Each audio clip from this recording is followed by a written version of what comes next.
धरती है, ये हर भारतीय के लिए सबसे पवित्र धरती है, सबसे पवित्र धरती है। इसका शायद आपको एहसास न हो, लेकिन बाकी पूरे भारत को एहसास है। सब जानते हैं कि चंपारण क्या है। आप यहां रहते हैं, आपका अपना स्वाभिमान होना चाहिए, एक आत्मविश्वास होना चाहिए कि यही धरती है जहां से महात्मा गांधी ने इस देश की स्वतंत्रता का संग्राम शुरू किया। इस धरती को पूरा भारत नमन करता है और आज यहां खड़े हुए मैं भी नमन करती हूं, आपको नमन करती हूं, जिनके पूर्वजों ने एक ऐसा आंदोलन खड़ा किया कि महात्मा गांधी जी के कानों तक ये बात पहुंची कि चंपारण के किसान आंदोलन कर रहे हैं ब्रिटिश साम्राज्य के खिलाफ, अंग्रेजी साम्राज्य के खिलाफ।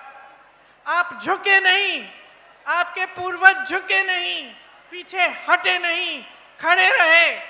महात्मा गांधी जी यहां आए और उनके साथ साथ उनसे सीखकर, उनकी बातों को समझकर एक ऐसा आंदोलन खड़ा किया महात्मा गांधी जी ने जो विश्व भर में मशहूर हुआ।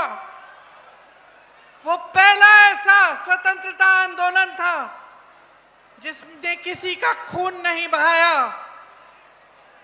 जो हिंसा के द्वारा नहीं किया गया, लेकिन अहिंसा, सत्य और प्रेम द्वारा ये हमने स्वतंत्रता जीती और ये महान देश बनाया जिसको पूरा विश्व देख के कहता है कि ये देश महान है।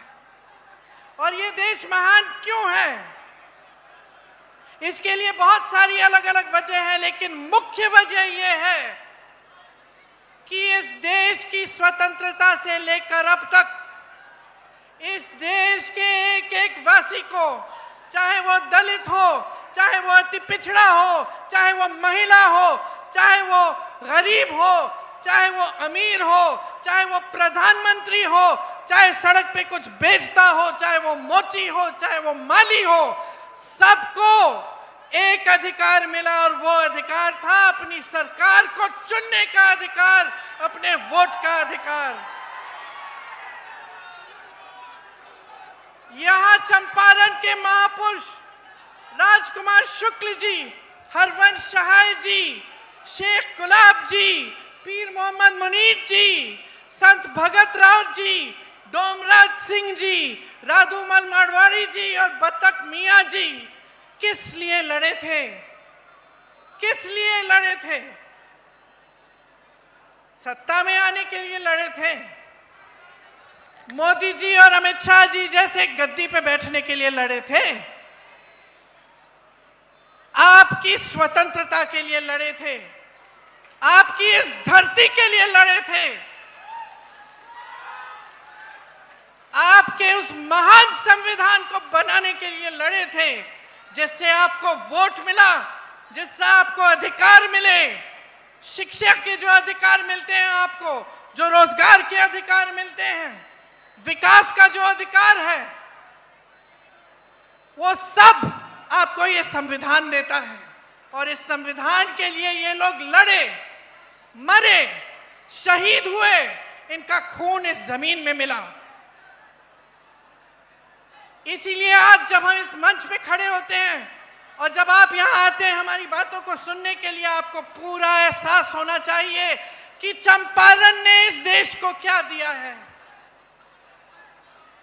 कि इस देश की स्वतंत्रता कितनी महत्वपूर्ण है, इस देश का संविधान कितनी बड़ी चीज है जिसे हमें हिफाजत से रखना पड़ेगा, जिसकी सुरक्षा हम सबके हाथों में है। देखिए, इतनी बड़ी लड़ाई लड़ी गई, ये आपके अधिकारों की लड़ाई थी। और उसके बाद ये लोग कहते हैं ना, भाजपा के नेता, कि 70 सालों में क्या हुआ। कहते हैं ना कि कांग्रेस ने 70 सालों में क्या किया, इन अधिकारों को मजबूत बनाया। मैं जवाब देती हूं कि कांग्रेस ने इन अधिकारों को मजबूत बनाया, आपके वोट को मजबूत किया, आपकी शक्ति को मजबूत किया, बड़े बड़े उद्योग बनाए, शिक्षा के संस्थान बनाए। जब कांग्रेस का राज था बिहार में तो कितने बड़े बड़े संस्थान बने, कितने बड़े बांध बने, कितनी सड़कें बनी। ये समाज एक शिक्षित समाज था। आईएएस, आईएफएस में यहां से सब लोग जाते थे। आज क्या परिस्थितियां हैं? आज परिस्थितियां ये हैं कि यहां रोजगार नहीं मिलता। भाइयों और बहनों, मैं देश भर में घूमती हूं। हिमाचल प्रदेश में मेरा घर बन रहा था, मजदूर कहां के थे? मजदूर कहां के थे बताओ? दिल्ली में जितनी भी इमारतें बनती हैं, मजदूर कहां के हैं? साउथ में मैं केरल से आई हूं। केरल में मैं सड़क पे चल रही थी, मैं रुकी, मैंने कहा तुम खोद रहे हो? कोई आदमी एक मजदूर खोद रहा था सड़क को। मैंने कहा भाई कहां के हो? कहां का था बताओ? सारी की सारी जनता पलायन करके बाहर जा रही है। यहां एक रोजगार नहीं छोड़ा, एक रोजगार नहीं छोड़ा आपके लिए। अभी मैं महिलाओं से मिलके आई हूं, बताती है कि सब तो पलायन करके चले गए, हम यहां अकेले संभाल रहे हैं अपने घरों को, हम कमाते भी नहीं हैं। आशा वाली महिलाएं थी, आंगनवाड़ी की महिलाएं थी, जीविका की महिलाएं थी, कहती हैं दीदी हम कमा ही नहीं सकते, हम 8 से 10 घंटे काम करते हैं। कोई रात को फोन आया कि डिलीवरी है, हमें जाना पड़ता है। कोविड कोरोना के समय हमने सारा काम किया, अपनी जान को हथेली में रख के काम किया, लेकिन हमारी कोई सुनवाई नहीं है, हमारा कोई सम्मान नहीं है, हमारा कोई अधिकार नहीं है आज के बिहार में। तो मैं आपसे पूछना चाहती हूं कि आज का बिहार, यहां पे किसका राज है 20 सालों से? बताइए किसका राज है? वोट चोरों का। मैं तो कहने वाली थी भाजपा नीतीश जी का है, आप कह रहे हैं वोट चोरों का है। आपने मामला पकड़ लिया। मामले की निचोड़ समझ गए हैं आप। देखिए पहले, अब आप समझिए इसमें आपका दोष क्या है। आपसे भी शिकायत है, ये ऐसे 20 सालों से राज नहीं किया इन्होंने। देखिए शुरू में जब चुनाव लड़ने के लिए आते थे भाजपा के नेता, ये सब, तो क्या कहते थे? धर्म की बात करते थे कि नहीं? धर्म की बात करते थे। धर्म के आधार पर लोगों को बांटो, धर्म के आधार पे हमें वोट मिल जाएगा। मैं घूमती थी गांव में, लोग बताते थे कि दीदी देखो धर्म के नाम पे तो हम वोट डाल देंगे, अब हमारे पास नल का नहीं है, पानी नहीं है, बिजली नहीं है, सड़क नहीं है, कोई बात नहीं, हम धर्म के नाम पे मारेंगे, वोट डालेंगे। क्योंकि भाजपा वाले आए हमारे घर, हमसे शपथ खिलवा लिया भगवान के नाम से। जिसने आपके मखानों पे टैक्स लगाई है वो मोदी जी के दूसरे दोस्त ट्रंप जी हैं, अमेरिका के राष्ट्रपति। मोदी जी हाथ पकड़ के चलते हैं, उनके साथ चलते हैं ना, देखिए फोटो। आपके साथ कभी हाथ पकड़ के चले हैं? कभी इस देश के किसान के साथ हाथ पकड़ के चले हैं? कभी यहाँ आके देखा है कि किसानों की क्या हालत है? खाद नहीं मिल रही है, कोई समर्थन नहीं है, जहां देखो जीएसटी, हर चीज में ट्रैक्टर, पेट्रोल, ये वो। अब चुनाव आ रहा है, कम कर दिया। आज यहाँ का किसान, मैं कह सकती हूँ उसी परिस्थिति में है जिस परिस्थिति में महात्मा गांधी यहाँ पे आंदोलन करने आए थे।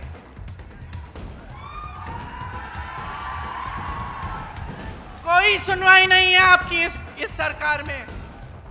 और अब देखना बहनों, देखना, अब चुनाव के लिए 1 महीना तकरीबन बचा है ना, थोड़ा कम उससे 1-2 हफ्ते बचे हैं। अब देखना कैसे ऐलान होंगे। एक तो हो गया, कहते सब महिलाओं को 10,000 रुपए देंगे। क्या हर महीने देंगे? आज क्यों जागे हैं? 20 सालों से इनकी सत्ता थी, इनकी सरकार थी, तब तो नहीं बोला कि 10,000 रुपए देंगे महिलाओं को। आज क्यों दे रहे हैं? आपके वोट के लिए, आपके वोट के लिए दे रहे हैं। चुनाव को खत्म होने दीजिए, ये भी बंद हो जाएगा। मेरी बहनें हंस रही हो? सुनो, अब महिलाओं से समझदार कोई नहीं होता, मैं बता देती हूँ। इसीलिए एक काम करो, ले लो, 10,000 रुपए दे रहे हैं, ले लो, लेकिन वोट तुम अपने देश के लिए डालो। वोट तुम इस धरती के लिए डालो। वोट तुम अपने भविष्य के लिए डालो, अपने बच्चों के भविष्य के लिए डालो। इनकी बातों में मत पड़ो, बहुत हो गया है बहनों, बहुत हो गया है। आप संघर्ष कर रही हो, आपको कुछ नहीं दिया जाता। समझदारी से सारी पार्टियों को पहचानो। आज मैं खड़ी हूं आपके सामने और मैं आपको बता रही हूं कि कांग्रेस पार्टी ने, गठबंधन ने ये तय किया है कि हम 2,500 रुपए हर महीने आपको देंगे, ठीक है? अब कल को मैं भूल गई और ये काम नहीं हुआ तो मुझे दंड देनी पड़ेगी, आपको देनी पड़ेगी। तो ये समझो, इन्होंने कितने वादे किए, कितने खोखले वादे किए। यहाँ की चीनी मिल से लेके, किसानों से लेके, महिलाओं से लेके कितने झूठे वादे किए हैं। तो अब इनको सबक सिखाओ ना। आपको पहचान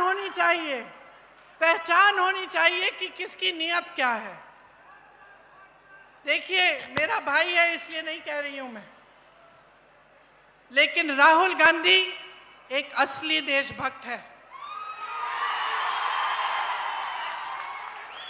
एक असली देशभक्त ही इस देश को एक करने के लिए, जोड़ने के लिए 4,000 किलोमीटर चल सकता है। एक असली देशभक्त ही आपके पास आकर आपकी समस्याओं को समझना चाहता है। चाहे वो किसी बढ़ाई के दुकान में हो, चाहे किसी मोची के पास हो, चाहे किसानों के साथ खेती में हो, क्यों जाता है? समझने के लिए कि मैं कैसे मदद कर सकता हूं। सरकार कौन सी स्कीम ला सकती है जब हमारी सरकार होगी जिससे आपका उत्थान हो सके।